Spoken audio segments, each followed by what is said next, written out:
साथियों, आज 10-12 हाथियों के झुंड को सिल्ली रामडेरा के जंगलों में अभी देखा गया है। काफ़ी दिनों से यह हाथी इसी जंगल में बने हुए थे।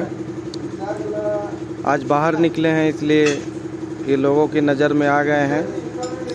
आप देख सकते हैं किस तरह से यह हाथियों का झुंड अभी जंगल में आराम कर रहा है। सभी से निवेदन है, हाथी से सतर्क रहें, सावधान रहें।